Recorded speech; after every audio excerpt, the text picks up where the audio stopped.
can we trust polling at all anymore in the year 2024? We need polling, and that's the tough reality. And I'll tell you, if the mainstream media did their jobs, we'd need polling a whole lot less. But if you rewind, I think there's always been a history of people trying to predict election outcomes.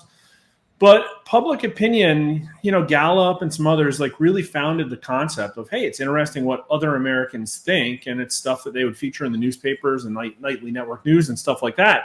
But then election prediction became a big business. And when we were founded, our founder, Scott Rasmussen, would be on the news all the time talking about the election race, but also other issues. Were people buying more stuff for Christmas this year? Chocolate ice cream versus vanilla ice cream, all that kind of stuff. And what happened is when all these websites and Fox News, they realized they could bring that stuff in-house to do, the state of the race and election probability and all this other stuff. And then what happened is they got more interested in telling Americans what to think than actually reporting on what Americans think.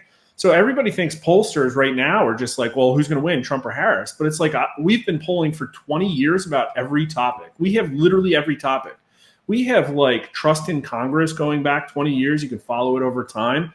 And to me, that's important, especially when mainstream media literally just lies to you all day long and the politicians go to DC and don't do what you want. How would they even know that they were doing a good job if nobody checked what the public opinion wanted? And right now, we do. Nobody reads it. Voters don't get what they want. And I think that's really important. But then, as far as the election prediction, I'll say two things. There are real liars. There are really biased people in the industry. If I wanted to, I can make these numbers say whatever I want, and no amount of transparency would be able to, you'd never be able to spot it, because I could even delete data points and no one would know. I could even cultivate my own sources of data that were my own sort of pollster safe space and confirmed my own biases. And I think it ultimately comes down to integrity. My business will fail if we aren't accurate. And quite frankly, ABC News won't if their pollster's not accurate. And they have this major corporate media giant to make happy. And I think there's a lot of really aligned interests there in seeing the Democrat regime extend itself. But I have integrity, and I can separate my personal biases from my work product, as every human in America should be expected to have the integrity to separate biases from the work they do. And there's just not a lot of that right now, whether people are willingly or unwillingly doing this. And then even the fact that I'm trying my hardest to be accurate and not lie to people, basically, there's only so much I can do, right? I can't predict what's going to happen in a month and a half. If the election were held today, I think Trump wins. Maybe I'm off a point, maybe I'm off 2 points, but it's literally impossible to get an exact number nationally. It gets harder every year, and we're doing our best. And right now, I'm very confident in our numbers. We have Trump +2 nationally, and we can talk about the swing state stuff later. But there are some left organizations that agree with us. The New York Times agrees with us nationally, and I think they're doing the right thing as journalists and having integrity. I'd love for the rest of the New York Times to come talk to us about our election integrity and vaccine work, but I might be waiting a long time, right? So I hope I hit the high points, but I mean, it's a really complex question, really tough topic to answer. Yeah, well, you mentioned that it seems like it's getting harder and harder each year. I mean, I'm sure technology plays a factor, but I'm sure beyond that, there are just individuals that, if you were to get someone on the phone to actually ask them some of these questions, these individuals are not even going to give you straight answers because they assume that maybe you're a mainstream media hack. Is that something that you run into? Certainly, but it's something that really... there's so many different data sources. It used to be easy. Everybody had a landline. Everybody of every age and every minority had a landline. And also spam calling was less of a thing. There weren't the do not calls. So people would pick up the phone and answer polls, and they don't as much anymore. And no matter where you get your data, that's a problem. And I think the main theme of polling is that data sources are fragmenting, and those data sources are less representative of the nation at large. That's why I think we're doing okay, because we still are relatively diversified. We actually still landline robodial because we have 400,000 people that still like to pick up our calls. There's 90 million landline phones out there still. Now, they're all like people over 50, but 55% of the electorate's over 52, so it works out great for us. And then the other half, we do online panels. And I can say the online panels are tough. A lot of pollsters are 100% online panel, and some of the panel aggregators are better than others. At the end of the day, you really don't know who that human is. It could be somebody in Nigeria with a VPN. There's stuff we can do to try and prevent that.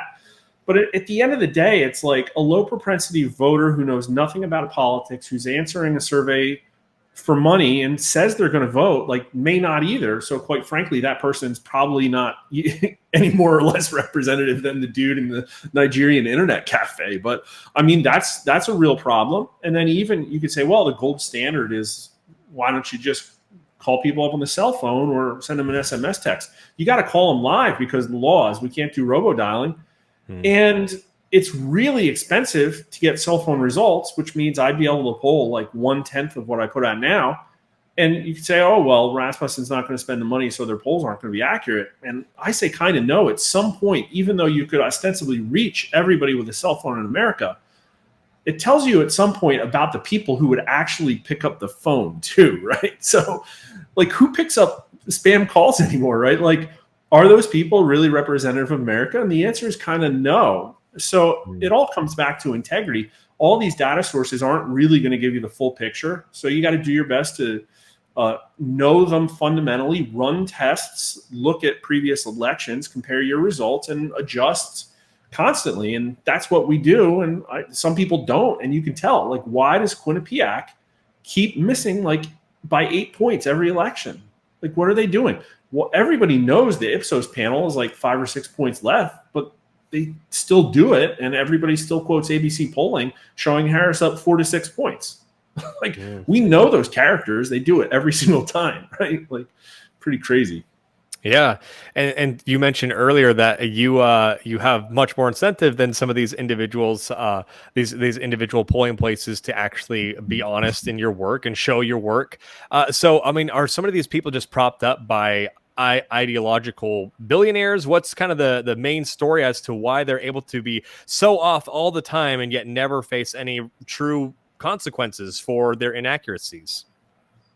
I'm looking at the Real Clear Politics aggregate right now for national results, and I'm just going to read the names: NBC News, CBS News, Fox News, New York Times, Siena, which is college, public funding, George Washington University, public funding, Morning Consult, Data for Progress, that's probably the left-wing NGO money. Atlas Intel's, I think they're good and independent. I'm not sure how they're funded, but ABC News, like Yahoo News, like New York Post. And even New York Post has a conservative slant, but they have Harris +3 right now. And it's like, again, I'm not accusing all of these people of purposely lying and putting out suppression polls. I have absolutely seen purposeful suppression polling put out this cycle. Reuters Ipsos did it. They showed Harris +2 right after the switcheroo when they showed Trump leading Biden a week before. But that 3 points of leftward movement all came from shifting the Democrat weighting 3 points, like all of it. So there is that stuff. But at the end of the day, it's like, well, at a university, all your friends, all your professors, all your bosses, they all think, look, act, talk one particular way. And so there's a very strong confirmation bias. And I'd have to imagine it's like kind of the same thing in the middle of ABC News or Yahoo News. And they might not even be conscious of it. At the end of the day, it's like, if I super hate Trump in my lizard brain and I'm a pollster and I get results back and they look good for Harris, I publish them. If they look good for Trump, I'm like, oh, I don't expect that. Let me take a look. And maybe they change something, maybe they don't, but there's an increased chance they'll change something. So that really only swings one way. And I mean, it is absolutely affecting the industry. Like, we put something on our Twitter feed. One of my followers put it together like 2 days back, and it was the stack ranked 538 average polling error accuracy for the 2020 cycle. And I don't know how they calculated it, but it's directionally correct. You know, I think in 2020 we were about 2 points off. They have us at 3. I disagree with that. But the point is it shows the curve. So as you go down, there's more and more and more and more error. And we just put the most recent 2024 poll that each of those people did, and it was like red, red, red, red, red, blue all the way down. So it's like all of the high average polling error pollsters are all blue right now. The ones who aren't are red. Like it's like if the industry was being accurate, the average polling error would go both ways. It does not. It goes one way. Yeah, yeah, and it seems like they're forming a real good old boys club within the polling market as well. If I remember right, I think I heard you say on one of your appearances that 538 recently banished you guys altogether. Is that what I understood? Yeah, I mean, like 538, they aren't pollsters. They don't poll. They're owned by ABC News, which is owned by Disney. It was founded by Nate Silver. I think he was trying to do the right thing. Like, I wonder if I could pull up this email.